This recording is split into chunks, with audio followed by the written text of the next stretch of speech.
السلام علیکم دوستوں، میں ہوں فاروق ملک اور آپ دیکھ رہے ہیں ہمارا یوٹیوب چینل سیاست نامہ۔ پیش خدمت ہے آج کی ویڈیو۔ دوستوں، عفت عمر لکھتی ہیں، مریم نواز قدرتی خوبصورت ہے، انہوں نے کوئی سرجری نہیں کرائی، جس کے اوپر سوشل میڈیا صارفین نے اپنا رد عمل دیا ہے۔ لکھتے ہیں، اس کے لپس چیک کرو برطانیہ جانے سے پہلے اور اب خود ہی تمہیں معلوم ہو جائے گا، باقی چھوٹی سی جو پرائیویٹ سرجری تھی وہ مریم بہتر جانتی ہو کیوں کروائی جاتی ہے، اس کو خوب پتا ہوگا۔ شاہ قدیر لکھتے ہیں، مریم نواز خوبصورت ہے اس لیے اس کو ووٹ دو، اگر یہی معیار تو میرا ووٹ تو پھر ہانیہ عامر کے لیے ہوگا۔ شاہد علی خان لکھتے ہیں، آنٹی جی وہ نانی نے تو خود کہا تھا کہ وہ لندن چھوٹی سی سرجری کرانے گئی ہیں، آپ کیوں چپڑاسی کر رہی ہیں۔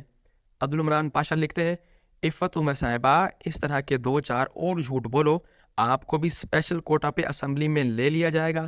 ترار لکھتے ہیں، باقی دنیا کی عورتیں 55 سال کے بعد عمر رسیدہ دکھتی ہیں، یہ روز بروز جوان ہوتی جا رہی ہے اور دوسری بوڑھی گھوڑی کہہ رہی ہے قدرتی خوبصورتی ہے، تم خوشامد میں اس کے تلوے چاٹو، عوام کو بے وقوف مت سمجھو۔